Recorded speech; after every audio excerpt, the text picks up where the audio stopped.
আসসালামু আলাইকুম ভিউয়ার্স, তানহাস কিচেনে সবাইকে স্বাগতম।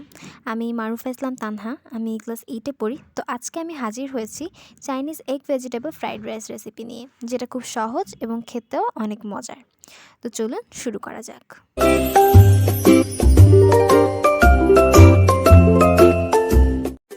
প্রথমে আমি চাইনিজ এগ ভেজিটেবল ফ্রাইড রাইসের জন্য এখানে ডিমটাকে রেডি করে নিচ্ছি। তো আমি প্যানে তেল দিয়ে দিয়েছি। এবার তেলটা গরম হওয়া অবধি অপেক্ষা করে নেব। তেলটা গরম হয়ে গিয়েছে। এখন আমি এখানে একে একে 4টা ডিম দিয়ে দিব। এখানে আমি আধা কেজি চালের জন্য 4টা ডিম নিয়েছি। এখন দিয়ে দেব পরিমাণ মতো লবণ। লবণ দেওয়া শেষে দিয়ে দিচ্ছি 1 চামচের মতো গোলমরিচ গুঁড়ো। এখন আমি ডিমটাকে খুব ভালোভাবে স্ক্র্যাম্বল করে নিচ্ছি। ডিম স্ক্র্যাম্বল করা হয়ে গেছে। এখন আমি এটা একটা সাইডে রেখে দিব। তো এখন আসি উপকরণে। আমার যা যা উপকরণ লাগছে, আমি এখানে আধা কেজি চিনি গুঁড়া চাল 90% সেদ্ধ করে নিয়েছি। এরপর আমি এটাকে ফ্যানের নিচে নেড়ে চেড়ে খুব ভালোভাবে ঠান্ডা করে নিয়েছি। আধা কেজি পরিমাণ চালের জন্য আমি এখানে 4টি ডিম স্ক্র্যাম্বল করে নিয়েছি। আরও নিয়েছি কাঁচামরিচ ঝাল অনুযায়ী, কিছু নিয়েছি মাঝখান থেকে ছিঁড়ে আর কিছু নিয়েছি কুচি করে। তারপর লাগছে দুটো মাঝারি সাইজের পেঁয়াজ। বাঁধাকপি কুচি নিয়েছি প্রায় 1 বাটির মতো। এটা না দিলেও চলবে, তবে দিলে খুব ভালো হয়। 1 বাটি পরিমাণ গাজর কুচি, এটাকে 4 কোনা করে কেটে নিয়েছি। পেঁয়াজ কলি 1 বাটি পরিমাণ।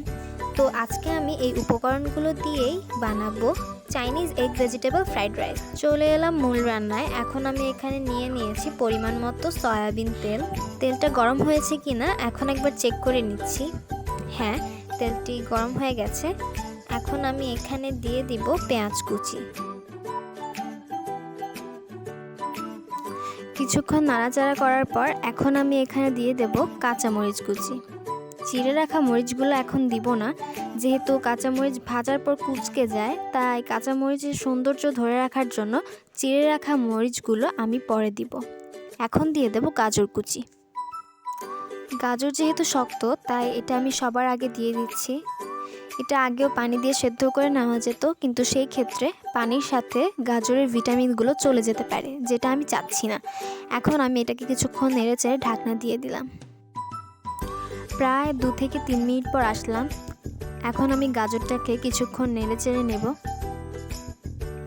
এবং আবার ঢাকনা দিয়ে দেব। মোট কথা, যতক্ষণ না গাজর আর অন্যান্য সবজি সেদ্ধ হচ্ছে, ততক্ষণ আমি এই ঢাকনার প্রসেসটা চালিয়ে যাব। এখন কিছুক্ষণ পরে এসে ঢাকনা খুলে আবার নেড়েচেড়ে নেব, যেন প্যানের গায়ে লেগে না যায়। এবং দিয়ে দিচ্ছি বাঁধাকপি কুচি। এবার আবার কিছুক্ষণ গাজরের সাথে বাঁধাকপিটাকে মিক্স করে নেব। আচ্ছা, এবার আসি বাঁধাকপির গুণাগুণে। বাঁধাকপি কিন্তু খুবই উপকারী একটি সবজি। এই সবজিটি খেলে ক্যান্সারের মতো মারণ রোগও আমাদের আশেপাশে ঘেঁষতে পারবে না। এছাড়াও এটা রক্তে সুগারের মাত্রাকে বেঁধে রাখে, যার কারণে ডায়াবেটিস রোগীদের জন্য বাঁধাকপি খুব উপকারী। এখন ঢাকনা দিয়ে আবার কিছুক্ষণ পর আসলাম। গাজরটা কিন্তু প্রায় সিদ্ধ হয়ে গিয়েছে। এখন আমি এখানে দিয়ে দিব পেঁয়াজ কলি।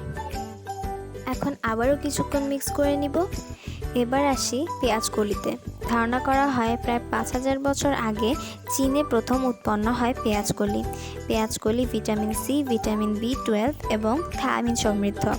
এছাড়াও আরও অনেক ভিটামিনে ভরপুর এই সবজি আমাদের শরীরের জন্য অনেক উপকারী।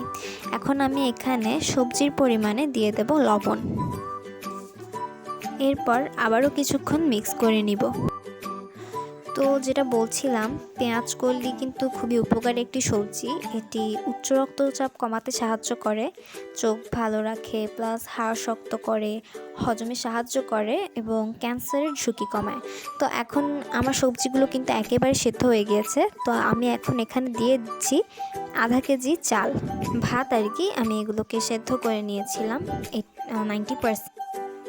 এখন খুব আস্তে আস্তে ধৈর্য সহকারে আমি ভাতগুলোর সাথে সবজিগুলোকে মিক্স করে নিচ্ছি।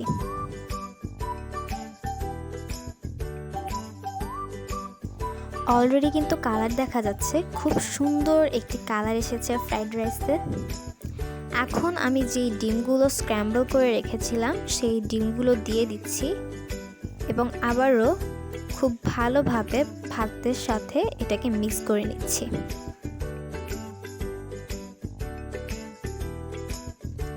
এখন আমি এখানে দিয়ে দিচ্ছি সয়া সস। এখানে আমি প্রায় 2 চিপি পরিমাণ সয়া সস দিয়ে দিচ্ছি। আপনারা চাইলে এটা স্কিপ করতে পারেন, তবে দেওয়ার চেষ্টা করবেন। এখন আবারও খুব ভালোভাবে মিক্স করে নেব। ফ্রাইড রাইস একদম রেডি। এই পর্যায়ে কিন্তু চুলার আঁচটা একেবারে লো করে দিতে হবে।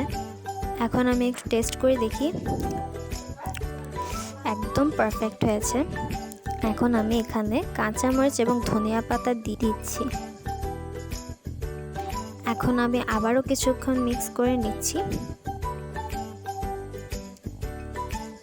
খুব ভালো ঘ্রাণ বেরিয়েছে, ইচ্ছে করছে এখনই খেয়ে ফেলি। ইয়ো, ডান, আমার ফ্রাইড রাইস রেডি। এখন খাওয়ার পালা। ঘরে বসে একেবারে রেস্টুরেন্টের মতো একটা স্বাদ পাচ্ছি। আপনারাও এটা অবশ্যই ট্রাই করবেন। আর দেখতেই পাচ্ছেন আমি এখানে আরেকটা ডিশ সার্ভ করেছি ফ্রাইড রাইসের সঙ্গে। এটা আমার খুব ফেভারিট একটি ডিশ, শুধুমাত্র ডিম আর ডাল দিয়েই খুব দারুণ একটি রেসিপি। ফ্রাইড রাইসের সাথেও খুব ভালো যায়। ইনশাল্লাহ এই রেসিপিও খুব শীঘ্রই আপনাদের সাথে আমি শেয়ার করব। আর এই রেসিপিটি পাওয়ার জন্য অবশ্যই আমার চ্যানেলটি সাবস্ক্রাইব করে রাখবেন। Thanks for watching. ভালো থাকবেন, সুস্থ থাকবেন। আজ এইটুকুই। আল্লাহ হাফেজ।